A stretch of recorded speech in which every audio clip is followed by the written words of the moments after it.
All right, next one is, hey guys, I bought an expired domain that Majestic says is business category to use as a tier 3 link for a local client. Is it okay to put industry specific content on this tier 3 site, even though the domain category is only just business with no subcategory? What type of content is best for a domain like this? Can I buy it at Kontent Kings? Thanks. Yes, you can buy the content at Kontent Kings, number one, but the right now Kontent Kings, because it's still in beta. We way beyond where we wanted to be with that, but that is content. The pricing is for money site content. Eventually, when we fully launch that, there will be different types of content. Like you can buy link building content, which will be less expensive because it doesn't have to be as thoroughly optimized. So, tuned, that's a better term for it, because we use a bunch of SEO tuning tools. But so right now, like you're probably, you can buy the content from Kontent Kings, but we're only set up right now to do like money site content or, branded tier 1 asset content. I wouldn't recommend, I mean, certainly you can, but you'd be paying more for really well-developed content at tier 3 that isn't really necessary at tier 3, if that makes sense. So can you put, okay, here's the thing that I want to specify, guys. I've talked about this in various formats, but you got to think of like trust flow categories when, like you would a funnel and keywords, like what top of funnel keywords, middle of funnel keywords, and bottom of funnel keywords, right? So top of funnel keywords are keywords that would be like informational queries, informational search queries, people that are looking to gather information, but they're nowhere, they're not even thinking about making a purchase yet. But middle of funnel keywords would be somewhere in the middle between informational search queries and transactional or commercial queries, queries with commercial intent, meaning keywords with buyer intent. So a keyword with buyer intent would be like tree removal company near me, right? So again, bringing it back to tree service stuff, tree removal company near me is a bottom of funnel keyword. That is a transactional keyword or a keyword with commercial intent. In other words, somebody looking for a tree service company because they got a problem that they need. So that's a bottom of funnel type keyword. A top of funnel type keyword is like tree removal, right? Or tree care or something like that, where they might just be looking about or, for information about like how do you know if a tree needs to be removed or something like that? Does that make sense? And in like a middle of funnel keyword, somewhere in between, right? Like just an informational query, somebody's just trying to gather information or find out more about a topic, and somebody that is looking for a solution, a product or a service to solve a problem, right?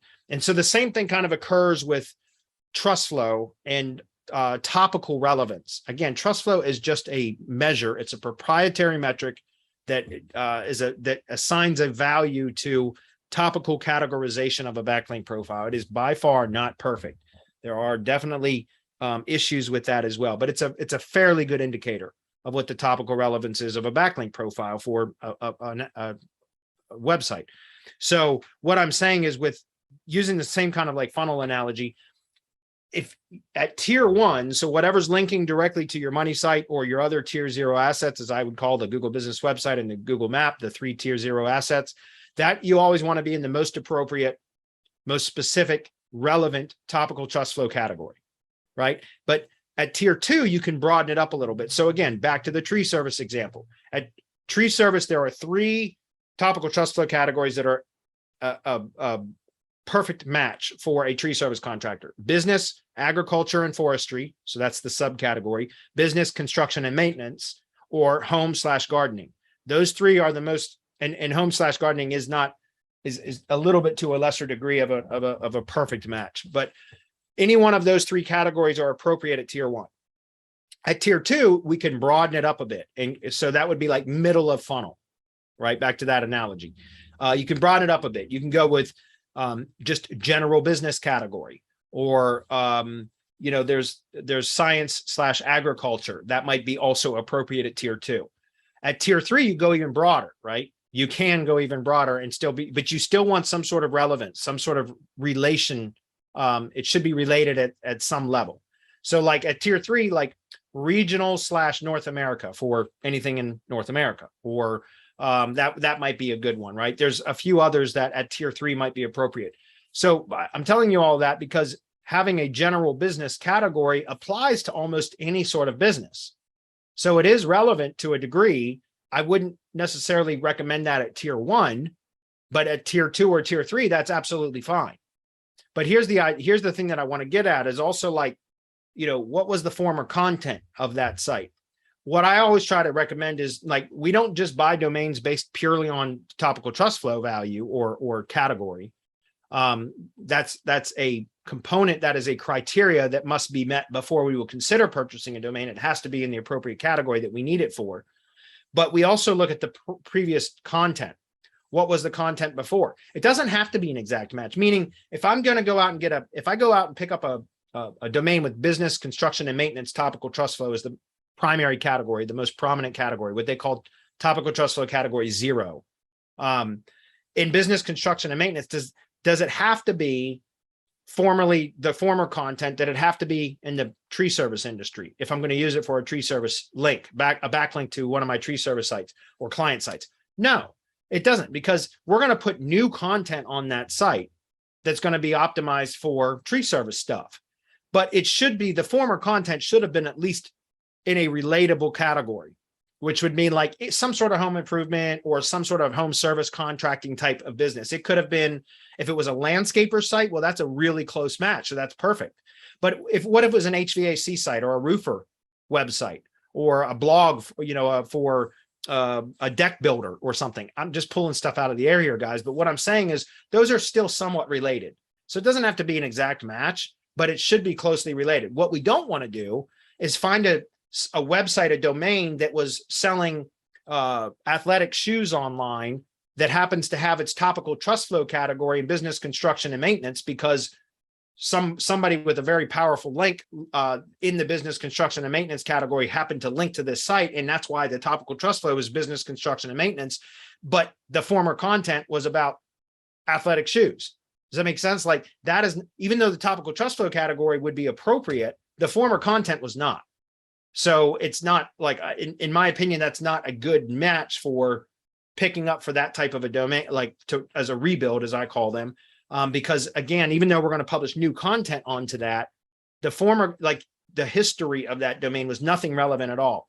And it was funny because I had a sales call with a potential link building client earlier this week, and there was a question that he raised about like, well, isn't it a red flag? I've heard in forums or whatever, other groups, that if you buy a domain and then publish new content and you have your links placed in the content immediately, like that's a red flag.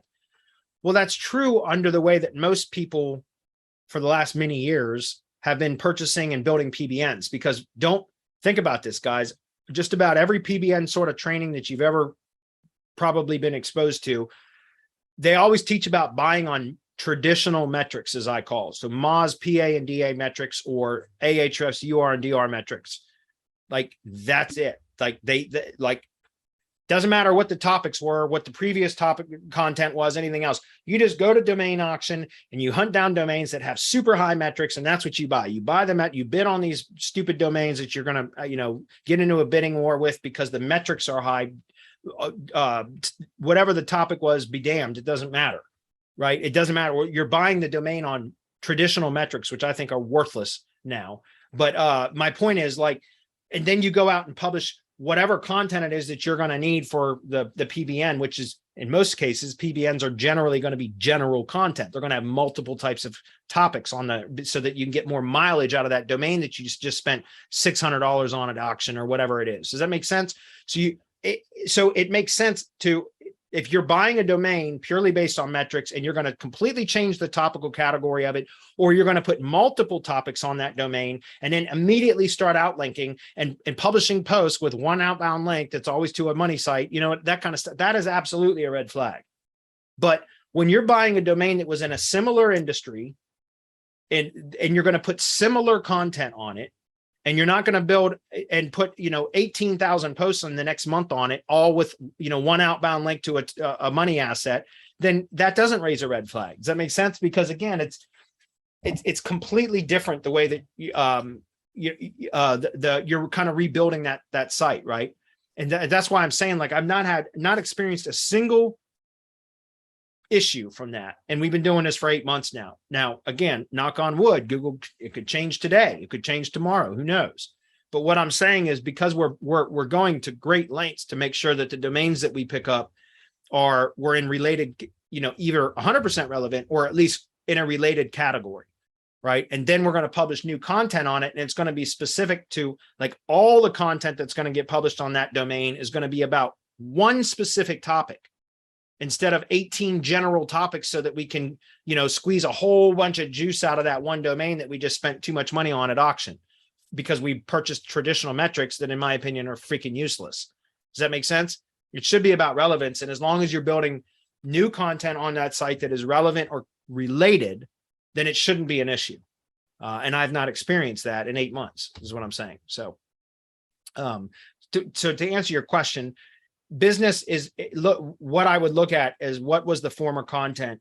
And yeah, remember, those rules don't have to be, you don't have to follow those rules exactly the further back you get. So at tier 3, you can get away with a lot more non-relevant circumstances. In other words, a domain that perhaps wasn't as relevant, or the former content wasn't, because that's way out at tier 3. Does that make sense? At tier 1, only the most relevant, most appropriate topical trust flow categories, period. End of story. No question. That's non-negotiable, in my opinion. At tier 2, you can be a little bit more lax about that. And at tier 3, even more so. But I still am going to harp away at topical relevance being the primary factor that you should consider for all of this. Okay. That was a good question as well.